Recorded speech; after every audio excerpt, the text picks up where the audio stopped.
Hello বন্ধুরা, কীরকম আছো সবাই? আশা করছি সবাই খুব ভালো আছো, আমিও খুব ভালো আছি। তো আজকে অন্যরকম একটা ব্লগ ভিডিও নিয়ে তোমাদের সামনে হাজির হয়ে গেলাম। সেই ভিডিওটা হলো পৌষ মাসের যে সংক্রান্তি হয় সেই উপলক্ষে আমি কিছু পিঠেপুলি করেছিলাম, সেইগুলোর ভিডিও তোমাদের সাথে শেয়ার করব। তোমরা দেখতে থাকো, পুরো ভিডিওটা খুবই ভালো লাগবে আশা করি। তেমন কিছু পিঠেপুলি করিনি, কিন্তু আমি যেটুকুই করেছি খুব শখ করে করেছি। তো দেখো তোমরা, দেখো প্রথমেই করেছি রোজ পিঠে। তো রোজ পিঠে তেমনভাবে সুন্দর হয়নি, তাও আমি চেষ্টা করেছি। আমি সকলের ভিডিও দেখে দেখে চেষ্টা করেছি, নিজের মন থেকে। কেউ দেখিয়ে দেওয়ার মতো নেই। আর মা দেখিয়ে দিয়েছিলেন, মানে আমার শাশুড়ি মা, ওইগুলো দেখিয়ে দেননি। উনি দিয়েছিলেন পাটিসাপটাগুলো গুলে দিয়েছিলেন কি করে করতে হয়। তো ধীরে ধীরে শেখা হয়ে যাবে। প্রথমবার করেছি, শখ করেই করেছি। খুবই ভালো লেগেছে আমার সেই পিঠেগুলো।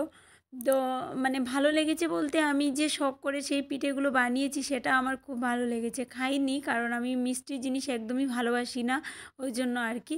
তো দেখো, প্রথমেই রেডি করে রেখে দিয়েছি, তারপর ওইগুলোকে ভেজে নিয়েছি, লাল লাল করে একদম কড়া করে ভেজে নিয়েছি।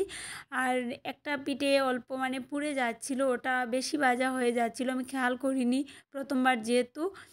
তো ওই জন্য মোটামুটি হয়েছে আর কি, তেমনভাবে সকলের মতো হয়নি। তবুও চেষ্টার অসাধ্য তো কোনো কাজ নেই, তাই না? তো ওই জন্য মানুষের ইচ্ছেটাই হলো মেন।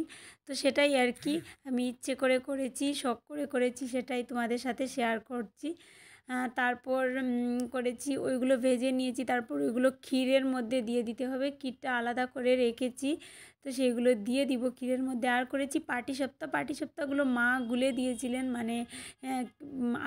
আটা না সরি ময়দা আর সুজিগুলো আমি ভিজিয়ে রেখেছিলাম দুপুরবেলা। আর তারপর মা এসেছিলেন, মা এসে গিয়েছিলেন গুলে, তো পাতলা হয়ে গেছিলো। তারপর আমি আবার ময়দা দিয়ে ওইগুলোকে ভারী করেছিলাম। তো দেখো, পাটিসাপটা কয়েকটা করেছি। কেউ খায় না আমাদের ঘরে, খাওয়ার তো কেউই নেই, শুধু মা বাবাও খান না। তো মা বাবা আর আমার হাজব্যান্ড তো একটা দুটো খায়, আমি তো খাইই না। তেলে ভাজা হোক বা যে কোনো পিঠে পুলি হোক, ওইগুলো খেলে আমার একটু কীরকম লাগে। আমি ঝাল ঝাল জিনিস খেতে পছন্দ করি, ওই জন্য। তো দেখো, ওইগুলো ভেজে টেজে তারপর ক্ষীরের মধ্যে দিয়ে ওখানে রেডি করে রেখেছি। আর ওইগুলোর মধ্যে ছোট্ট ছোট্ট মতো দেখা যাচ্ছে না, লং দিয়েছি, এক একটার উপর এক একটা লং দিয়েছি। আর দেখো, এলাচ দিয়েছি, তারপর তেজপাতা দিয়েছি, ওগুলো সাজিয়ে রেখেছি আর কি। তো তারপর ওইদিকে তো পাটিসাপটাগুলো মোটামুটি এক বাটি মতো পাটিসাপটা করেছি। ওইগুলো নারকেল দিয়ে না, ওইগুলো করেছি আমি ক্ষীর দিয়ে করেছি। ক্ষীরটা একদম টাইট টাইট করে করেছি। সেইগুলো আমি না যখন করেছি তখন আমি দেখাতে পারিনি, কারণ কে ফোন ধরবে, ওই জন্য। আর কয়েকটা কাটা নিমকি করেছি। কাটা নিমকিগুলো কী হয়েছিল বলো তো, ওই ক্ষীরের যখন রোজ পিঠে যখন করছিলাম তো বাকি ছিল কয়েকটা। তো ভাবলাম কী করবো, ওইগুলো দিয়ে তো আর কিছু করা যাবে না, ওই জন্য করে নিয়েছিলাম কাটা নিমকি। আর একটা লুচি ছিল, ওটাও ভেজে নিয়েছি। ওইগুলো কিন্তু পিঠের ইয়েতে পড়ছে না, কিন্তু কি করব, আমি করে নিয়েছি আর কি। তো তোমাদের কেমন লাগলো আমার ভিডিওটা জানিও। আর তোমরা কে কী পিঠে করলে পৌষ সংক্রান্তি উপলক্ষে, মকর সংক্রান্তি বলি বা পৌষ সংক্রান্তি বলি, তো এই উপলক্ষে কে কী পিঠে করলে জানিও। আমি তো এইটুকুই করলাম। আর তোমাদের আমার ভিডিওগুলো কেমন লাগে প্লিজ জানিও। তোমরা তো ভিডিওগুলো দেখো, আমার খুবই ভালো লাগে।